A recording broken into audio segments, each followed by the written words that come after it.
The emergency broadcast test did something to the people in my town. We've barricaded ourselves in the library.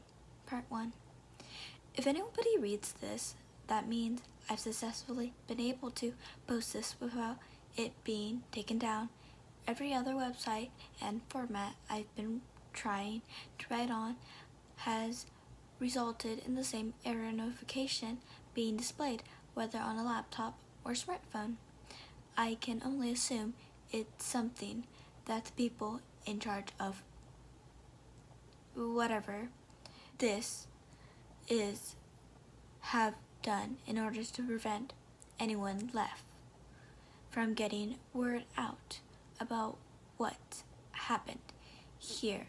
Some kind of jamming device or scrambler.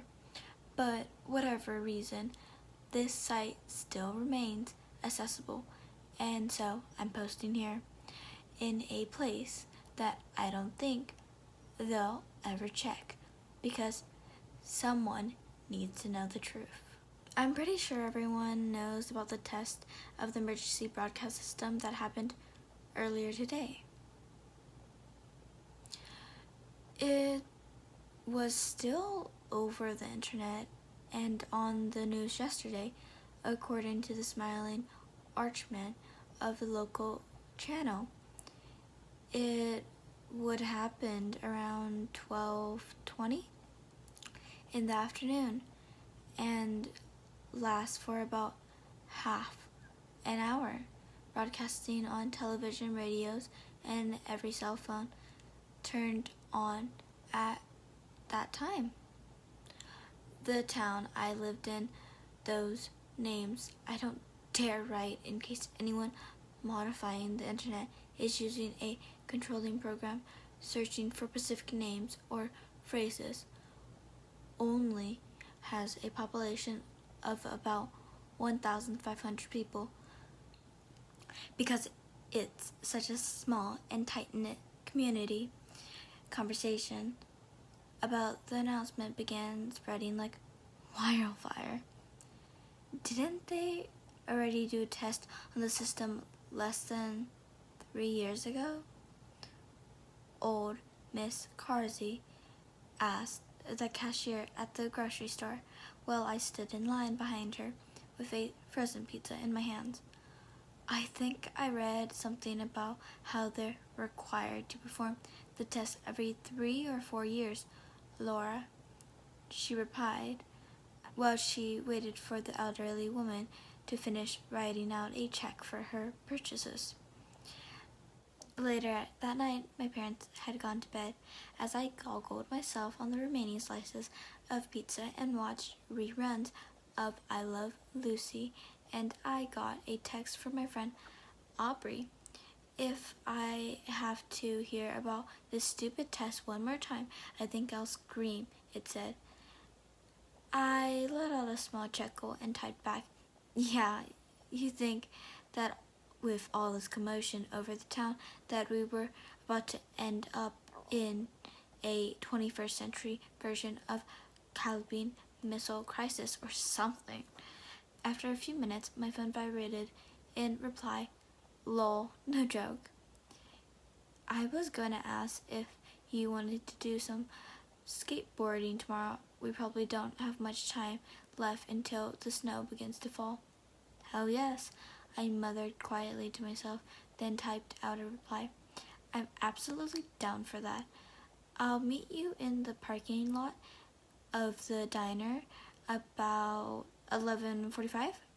I hit send, then a thought occurred from me. I sent a quick second message before she could respond. I'm gonna turn my phone off tonight and leave it at home. I don't want to have to deal with the annoying tone going off. I took a sip of Coke and let my eyes begin to droop. Sleep was calling my name. My phone buzzed. Good idea. I'll do the same. I'm gonna hit the sack.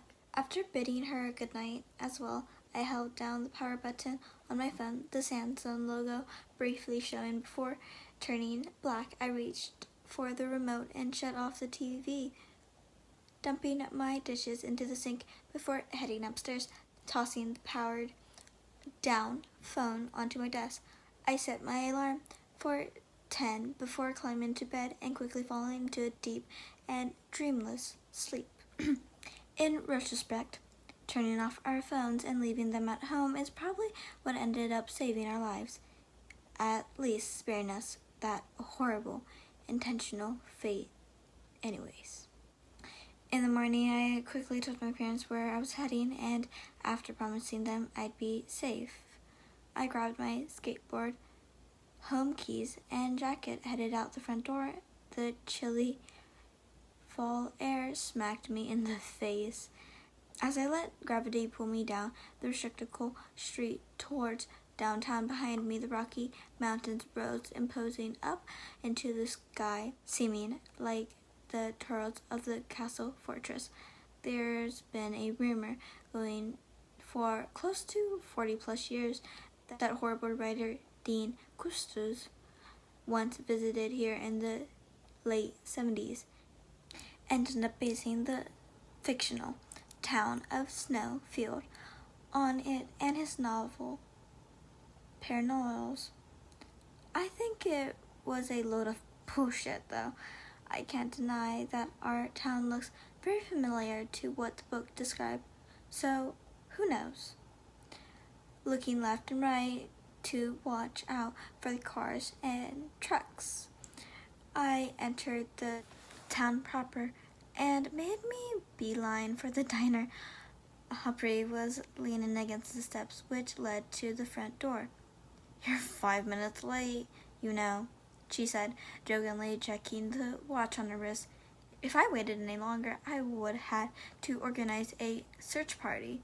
I rolled my eyes and the lame joke and chuckled, "Bite me," I retorted good-naturedly, causing her to let out a laugh. "No thanks, I don't think I'd like to taste you." This time, a full-blown laugh burst out of me, which set her off more. After a few seconds, we got control of ourselves again and straightened up. "So, where'd you want to go skate?" she asked me. I thought for a second, looking around the diner, packed with protons, having either lunch or a late breakfast, and the parking lot full of cars and trucks, too risky to scare here. An idea came to me, and I snapped my finger. The old Blockbuster. It's got plenty of railing to grit, and we can backflip over the parking lot bumps. Plus, since it's in the back of town, Sheriff Wake likely won't find us and force us to move. Aubrey rolled her eyes at the mention of the sheriff, the man with a major stick up his ass, and seemingly hated anyone skateboarding, or as he called it, creating a nuisance. Aubrey shrugged. "Sure, why not?" Our plan set. We tucked our boards under our arms and walked through town towards the abandoned building which once housed the video rental store in town. It took less than 5 minutes to reach it. The sign still stood in the entrance of the yellow letter, long since having faded in the sun. I checked my own watch, and Aubrey dropped her skateboard on the ground and pushed off. 12:05. The test was supposed to start in about 15 minutes. I shook my head again. We're glad that we ditched our phones that day. For a brief moment, I remembered I had forgotten to tell my folks I'd done so, and a small wave of guilt washed over me, and the responsibility they end up worried if they try to get a hold of me, but I pushed it out of my mind. I apologized when I get home. I dropped my own board on the ground and pushed off.